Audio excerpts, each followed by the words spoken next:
En el grupo REMEDE, que nosotros también reportamos las comorbilidades en los pacientes mexicanos con mielodisplasia, si ven, las más frecuentes y como ocurre en todo el mundo son las crónico-degenerativas, pero también teníamos aquí un punto, aunque menor, de enfermedades reumatológicas. Y se ven a nivel, en todos los mundos también se reportan enfermedades o manifestaciones reumatológicas en el paciente con síndrome mielodisplásico, que a veces lo consideramos propio de este síndrome, pero que puede no serlo. Entre 2003 y 2016, el año pasado, tuvimos 87 pacientes con síndrome mielodisplásico en la clínica de mielodisplasia del Hospital General. Aquí están como los catalogamos, la mayoría son de bajos riesgos o intermedio. Pero en 18 de ellos, el 19% encontramos algún fenómeno de autoinmunidad.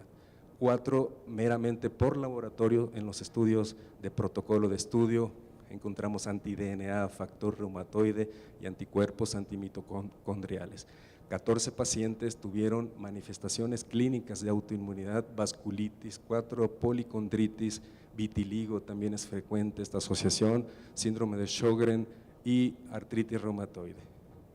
Estos 2 pacientes incluso tenían 3, 4 años previamente tratados en reumatología por el síndrome de Sjögren. Empezaron a tener citopenias no aclaradas por el tratamiento reumatológico o por la misma enfermedad reumatológica y finalmente hicimos aspirado de médula ósea y se concluye en síndrome mielodisplásico y son tratados a la par. Es común ver pacientes en tratamiento reumatológico y que evolucionan a síndrome mielodisplásico o incluso considerar que desde el inicio fueron algún tipo de síndrome mielodisplásico que no estuvo diagnosticado.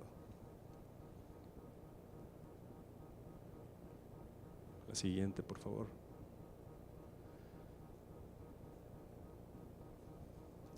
Y bien, aunque todavía no tengo la gráfica bien de cómo les está yendo, si les va mejor o les va peor, como lo reportan internacionalmente estos pacientes con autoinmunidad, los pacientes que las presentan sí es más frecuente hasta ahora lo que hemos recabado, mayores infecciones, falla renal y sobre todo también a estos pacientes como debemos agregar al tratamiento de mielodisplasia algún inmunosupresor, pues el riesgo de infecciones es mayor.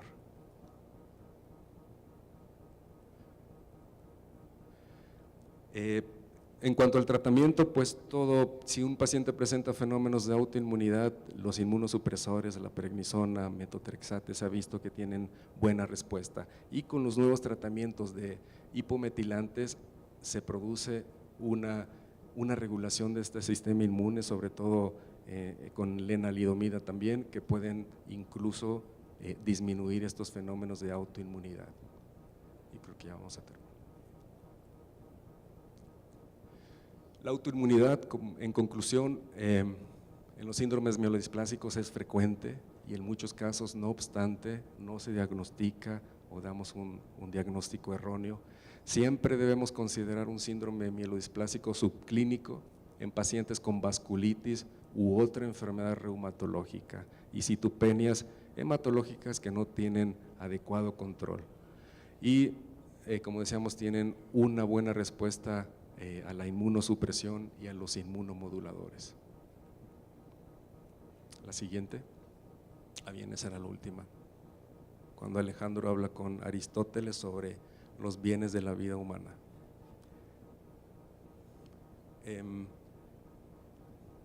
Pues creo que ya es la última diapo. Bien, para continuar, tenemos ya aquí al doctor Eduardo Cervera, quien va a darnos las perspectivas de la mielodisplasia.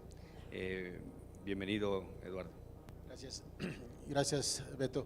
Muchas gracias a la agrupación mexicana para el estudio de la hematología, muchas gracias al doctor Ramón Rivas por esta invitación, a la doctora Zapata, Beto, muchas gracias. El tema asignado es esta de nuevas perspectivas y básicamente lo que haré en los próximos minutos, vamos a revisar algunos de estos conceptos. Básicamente lo más reciente en cuanto al uso de lenalidomida con eritropoyetina alfa y un protocolo reciente sobre el uso de agentes hipometilantes a baja dosis. Y después nos vamos a embarcar en un tema que se ha vuelto un poco mi pasión y un poco una respuesta a que claramente no tenemos tratamientos altamente eficaces en mielodisplasia. El uso de agentes hipometilantes, el uso de lenalidomida, el trasplante mismo, la quimioterapia, nos dan respuestas magras, respuestas que no son contundentes y que esto nos obliga a la búsqueda de nuevas alternativas terapéuticas. Entonces, pasemos a revisar, si me dan la siguiente, por favor. En este protocolo presentado recientemente en ASH, en el que pacientes que tenían altos requerimientos transfusionales, con pobre respuesta eritropoyética, fueron aleatorizados a recibir la combinación de eritropoyetina alfa, 60,000 unidades subcutáneas 2 veces por semana, y vean la dosis, y esto quiero recalcarlo porque nosotros estamos en la clínica utilizando dosis mucho menores, y en pacientes que tienen niveles de eritropoyetina que se sitúan por arriba de las 500 o menos o más de las 500,000 unidades por microlitro, probablemente necesitemos el uso de dosis mayores de eritropoyetina. Los pacientes entonces fueron aleatorizados a recibir lenalidomida solo o en combinación con eritropoyetina, y el evento era la disminución o el encontrar independencia transfusional. Me da la siguiente, por favor. En el que vamos a ver si había una respuesta eritropoyética con un análisis de intención de tratar, ya sea para el grupo solo con lenalidomida como con el uso de agentes eritropoyéticos, y se ve una clara ventaja con el uso de eritropoyetina en este grupo de pacientes. Pero una de las preguntas que nos hemos hecho siempre es si el uso de agentes eritropoyéticos en el contexto del paciente con mielodisplasia, si me dan la siguiente, por favor, si esto conlleva, bueno, aquí se ve una discreta mejoría que no es significativa para el grupo. La siguiente, por favor. Si esto conlleva un aumento en la tasa de trombosis. Estos autores dicen que no lo encontraron, pero lo que sí llamó mucho la atención es que cuando estudiaron varias isoformas de CD45 en precursores eritroides, encontraron que estas isoformas pueden ser medidas por citometría de flujo, y esto configurarse como un buen biomarcador de respuesta en pacientes que reciben lenalidomida junto con eritropoyetina, y que puede configurarse fácilmente por citometría de flujo como un indicador de respuesta temprana. ¿Sí? ¿Ya funciona? ¿Seguro? Bueno, algunos de los efectos colaterales encontrados ya les había mencionado. No se encontraron efectos tromboembólicos en ninguno de los dos brazos, por lo que este temor que hemos tenido permanentemente con el uso de agentes eritropoyéticos, y en particular en pacientes con síndrome mielodisplásico, parece ser que no se reprodujo en este contexto. Y sí, lo habitual que hemos visto con el uso de lenalidomida, la fatiga, el rash, algunos pacientes desarrollan diarrea, aumento de creatinina, etcétera, etcétera. En conclusión, los investigadores dicen que el uso de lenalidomida junto con agentes eritropoyéticos puede restaurar la sensibilidad en pacientes con mielodisplásico de bajo riesgo. La combinación es bien tolerada, no hay un incremento en el riesgo tromboembólico, y estas isoformas de CD45 eritroide puede ser un buen biomarcador para seleccionar pacientes candidatos a este tipo de tratamiento.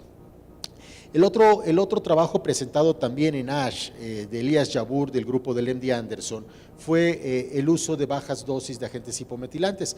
Debo en primer lugar decir que esto no es nuevo para nosotros, por razones de costos y creo yo que el primero, que incluso lo propusiste como protocolo en el marco de la Asociación Mexicana de Síndrome Mielodisplásico, Beto Villa había propuesto justamente un protocolo semejante, no con decitabina, que no contamos con esta molécula en México, pero sí con dosis fijas de azacitidina, y lo que hizo Elías Yabur entonces fue protocolizar en este estudio abierto con un seguimiento de 20 meses en el que vieron las tasas de respuesta tanto clínicas como hematológicas y en la médula, usando dosis de azacitidina de 75 miligramos por metro cuadrado por 3 días nada más cada mes, al revés de algunos esquemas que son de 5, 7 y 10 días, incluso hay quienes se va a más de 10 días, pero en este estudio de Elías usándolo por 3 días, y estas fueron las tasas de respuesta. Claramente aquí una crítica que podríamos establecer es que las dosis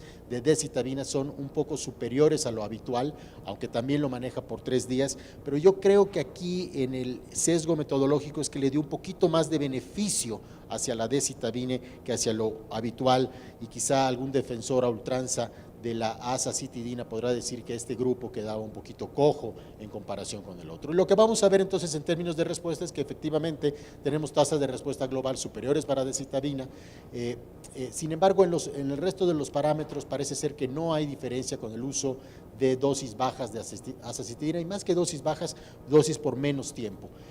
Igualmente la proporción de pacientes que hacen transformación leucémica parece ser que no se incrementó, incluso hay aquellos pacientes que tenían más de 5% de blastos, lo que anteriormente conocíamos como anemia refractaria con exceso de blastos, que actualmente, como mencionó la doctora Lome, ya no son clasificaciones actualmente en uso, pero que sabemos que pacientes que expresan blastos tienen un peor pronóstico, pues parece ser que en estos pacientes nuevamente la decitabina tiene mejores tasas de respuesta comparado con las dosis bajas de azacitidina. Aquí la pregunta sería, Elías, si Elías Yabur, si estos pacientes no hubieran sido beneficiados de mejor manera si les hubiéramos dado esquemas de 5 o de 7 días. Y estas son las curvas de supervivencia global, así como las curvas de supervivencia libre de eventos. En ambos casos se alcanza una meseta prácticamente de manera simultánea.